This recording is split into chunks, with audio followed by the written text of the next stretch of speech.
तो अजय जी, धीरज जी, आप दोनों पत्रकार मित्रों का बहुत बहुत अभिनंदन।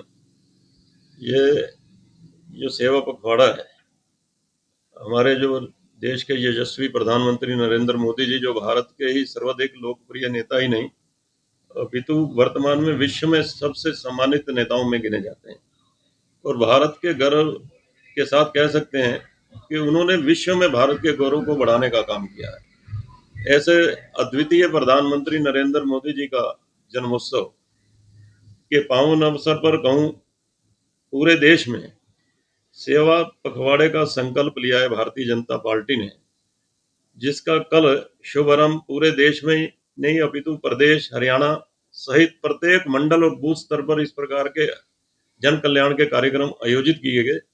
और इन कार्यक्रमों में कहीं रक्तदान शिविर, कहीं स्वच्छता अभियान, कहीं पौधारोपण और कई संगोष्ठियां, इस प्रकार के कार्यक्रम, अनेक कार्यक्रम हुए। और ये सेवा पखवाड़ा जो है, ये 17 सितंबर से लेकर 2 अक्टूबर तक चलने वाला है। ये एक निरंतर चलने वाली प्रक्रिया है। यद्यपि 15 दिन तो ये पखवाड़ा रहेगा ही। ये भारतीय जनता पार्टी चूंकि सत्ता में आने के लिए राजनीति नहीं करती, तो आम जनमानस की उम्मीदों पर खरा उतरने के लिए और उपेक्षित और वंचित वर्ग को उनके अधिकार मिले और समाज कल्याण, पर्यावरण सुरक्षित हो, हर एक का स्वास्थ्य हो, इस नाते से भारतीय जनता पार्टी का प्रयास रहता है। और इसी उद्देश्य को लेकर ये 25 सितंबर को हमारे माननीय दीनदयाल उपाध्याय जी का भी जयंती है।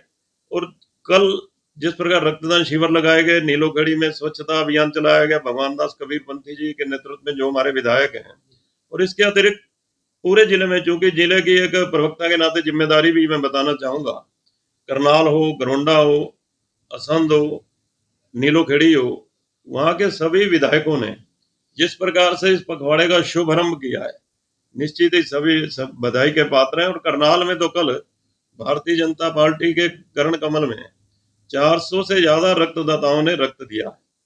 और इस प्रकार के अनेक कार्यक्रम ये 2 अक्टूबर तक चलने वाले हैं, जिसमें भारतीय जनता पार्टी और इसमें हर व्यक्ति का जो सहयोग मिल रहा है, निश्चित ही लगता है कि वो भी चाहते हैं कि देश और समाज की सेवा के लिए जुड़े।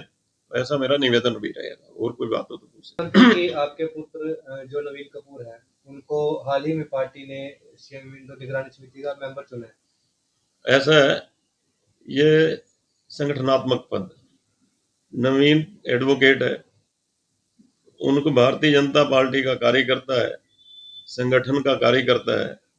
भारतीय जनता पार्टी जो जिम्मेदारी जिसको देती है, उसे पूरी निष्ठा से निभाने का वो प्रयास करता है। और भारतीय जनता पार्टी का ये आभार भी है कि उन्होंने उसको इस काबिल समझा है, और जो भी जिम्मेदारी देंगे उसको पूरी निष्ठा से वो निभाएगा।